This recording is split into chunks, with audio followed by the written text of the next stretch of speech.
Տեսնում ենք այս օրերին Աննա Հակոբյանը ընդդեմ բռնության տարբեր տեսաուղերձներ է հղում։ Հիմա այս բռնությանը երբևէ կանդրադառնաս ձեզ աղջկա երեխայի անչափահասի նկատմամբ։ Տեսեք, ես իհարկե իր հետևորդը չեմ, չգիտեմ նա ինչով է զբաղված, բայց այնուամենայնիվ այն ինչ որ կատարվում է այսօր Հայաստանի Հանրապետությունում, մասնավորապես իրավապահ համակարգի նախաձեռնությունները եւ Հայաստանի Հանրապետության դատարանների կողմից արձակված որոշումները, դրանք ըստ էության բռնության տարեր են բարունակում, որովհետեւ այլ կերպ ես դա չեմ կարող գնահատել, սկսած մարդկանց առաջին իսկ պահից կալանքի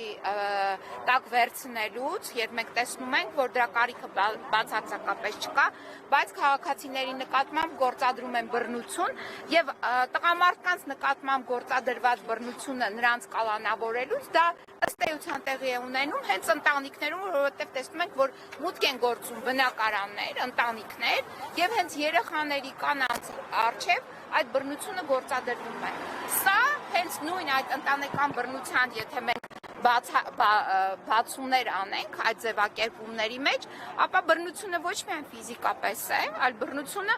ավելի կարող ենք ասել, ավելի կոշտ է եւ ավելի ծանր հետևանքներ է իր մեջ ներառում, երբ բռնությունը հոգեբանական է։ Հիմա այստեղ մենք տեսնում ենք այս դասական դեպքով, երբ Արեգնաց Մանուկյանին սկզբից ձերբակալեցին, ապա տարան կալանավորեցին, սա հոգեբանական մեծ ճնշում է ոչ միայն Արեգնաց Մանուկյանի նկատմամբ, այլ նաև նրա ընտանիքի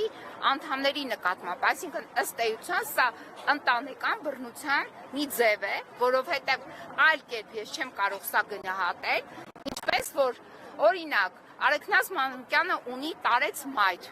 որին ինքն է խնամում, ունի, ես գիտեմ, ընտանեկան լուրջ հարցեր, որոնց լուծումները պետք է տրվի հենց Արեգնաց Մանուկյանի անմիջական մասնակցությամբ։ Ես գիտեմ նաև, որ Խափամիջոցի բողոքարկման հետ կապված այդ հարցը,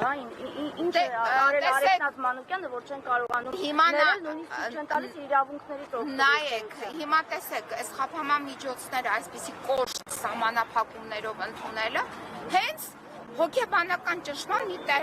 տեսակ է, այսինքն եթե կնոջը, ով ունի անչափահաս երեխա, իր խնամքին տարեց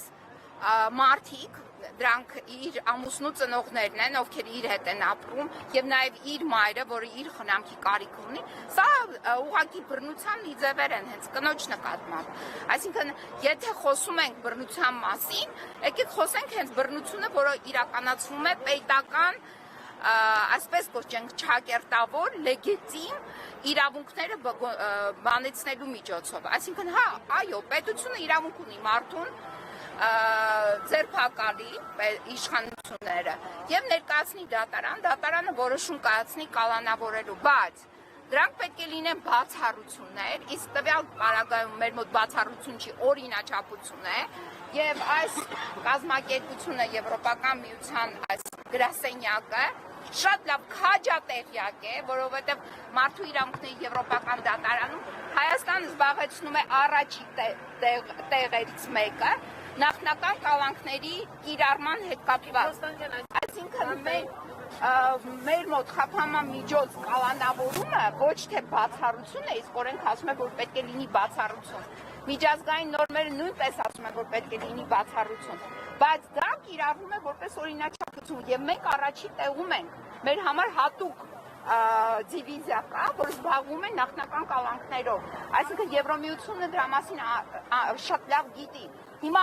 Արեգնազի դեպքում ենք, քանի որ այսօր եկել ենք Արեգնազի համար, ես կարող բազմաթիվ դեպքեր նաև օրինակներ ներկայացնեմ, բայց կոնկրետ Արեգնազի դեպքով, որ վերաքննիչ դատարանը հապավում է, այսինքն օրենքի այս ոչ ճկուն լինելու հնարավորությունը իրենց ընձեռում է, որ կարող են երկար ժամանակ չքննել վերաքննիչ բողոքը։ Հիմա գործը ուղարկում են դատարան, հիմա դատարանը մենք չգիտենք ով